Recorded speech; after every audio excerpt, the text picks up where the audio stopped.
आपकी भी ज़िंदगी में कभी ऐसी कोई पुरस्कार या खौफनाक बात हुई है जो अब तक आपने किसी को भी नहीं बताई, या आपके दिल में कोई ऐसी कहानी जो दिल को हिला दे, जो आप मुझे सुनाना चाहते हो या किसी को भी सुनाना चाहते हो, तो आज ही मौका है। कमेंट में सिर्फ आप अपना नाम लिखें, और अगर आपकी कहानी सबसे हॉरर हुई तो नेक्स्ट वीडियो मैं आप ही की बनाऊंगी, आपके नाम के साथ। चाहे वो कोई बात हो या बचपन की कहानी हो, या किसी पुरानी हवेली का वाक़या हो, या किसी कब्रिस्तान की कहानी हो, मैं आपकी भेजी गई हॉरर स्टोरी को अपनी आवाज़ दूंगी, उसको वीडियो बनाऊंगी, उस पर इफेक्ट्स डालूंगी, अपनी मेहनत करूंगी और उस आवाज़ को एक सच्ची वीडियो में तब्दील कर दूंगी। तो देर ना करें, अपना नाम कमेंट करें, अपनी कहानी मेरे कमेंट बॉक्स में करें। अगली वीडियो क्या पता आप ही की हो, आपके नाम के साथ। आज की कहानी है 5 दोस्तों की जो बचपन से इकट्ठे थे, बहुत खेलते थे, बहुत कूदते थे, पर अब वो जवान हो चुके थे।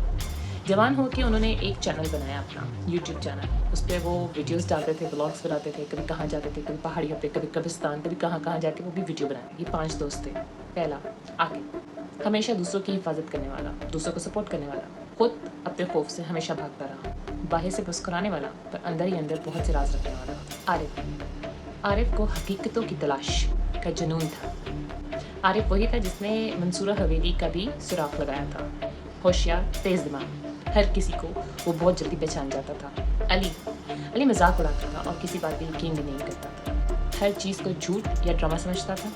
खुद को अक्लमंद समझने वाला पर था बहुत बेवकूफ़। अदील थोड़ा जज्बाती, सबके सामने कमज़ोर दिखने वाला पर अंदर एक भारी हकीकत छुपाने वाला।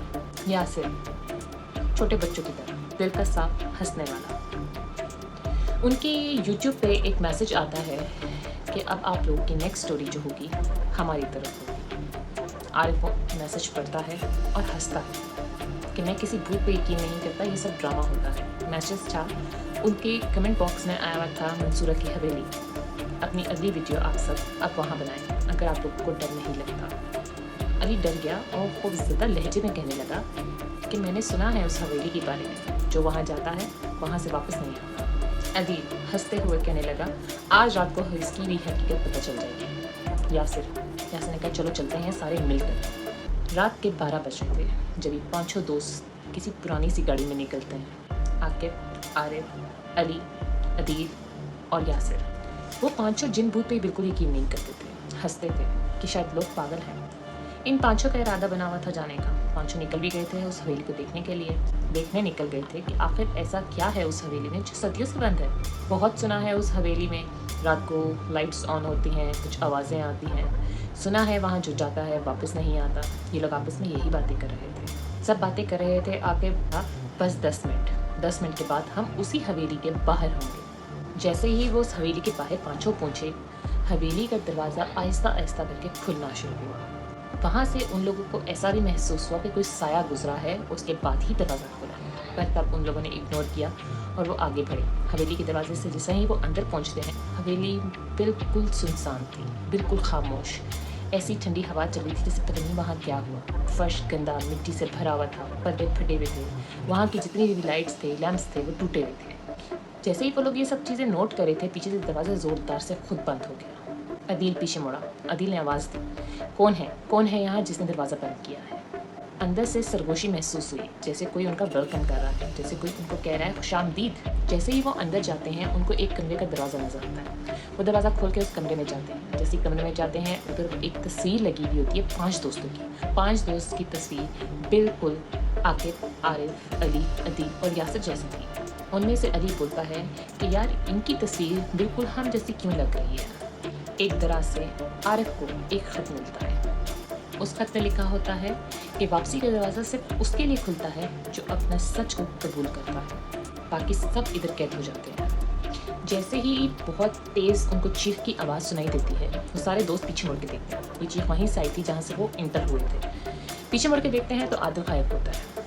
वो चारों दोस्त फ़ौरन से उस हवेली के हर कमरे में जाना शुरू करते हैं आदिल को देखने के लिए। पर जिस तरह ही वो जिस दरवाजे तक पहुँचते हैं, वो दरवाज़ा बंद हो जाता है और उस दीवारों पे बाहर हर जगह खून से लिखा हुआ होता है, एक गया बाकी 4। आकिब बहुत होशियार हो, वो सबको एकदम से बोलता है, यहाँ से हमें निकलना होगा।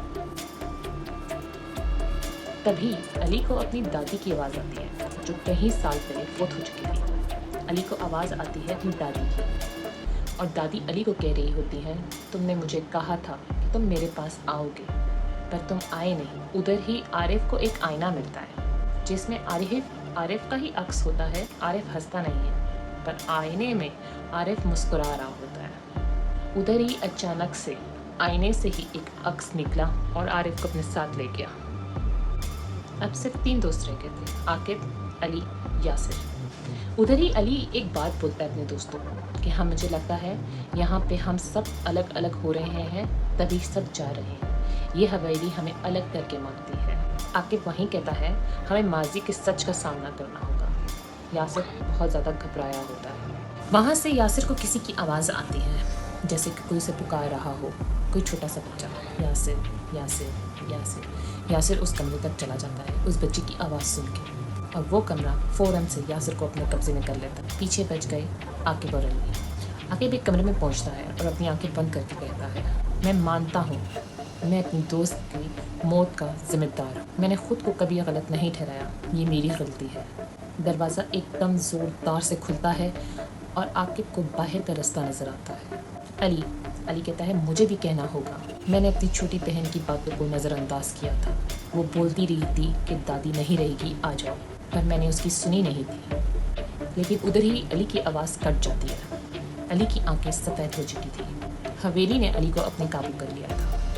आकिब डरता हुआ बाहर निकला और ज़ोर ज़ोर से चीख रहा था, आरिफ, अली, अदील, यासिर, कहाँ हो, बाहर आओ, प्लीज़ बाहर आओ। मगर कोई जवाब नहीं आया। जैसे ही आकिब हवेली के बाहर निकलता है, वहाँ पुलिस खड़ी होती है, पर पुलिस को आकिब नींद पागल हालात में मिलता है। जैसे कि वो चिल्ला रहा होता है, दरवाज़ा खुला था, वो लोग आए नहीं, ना आरिफ आया, ना अदील आया, ना अली आया, ना यासिर आया। क्यों नहीं आए जब दरवाज़ा खुला था? वो यही बोली जा रहा होता है। मंसूरा हवेली में जो दाखिल होता है, वो ही जानता है सब वापसी किसके लिए है, जो खुद को सच के हवाले कर देता है।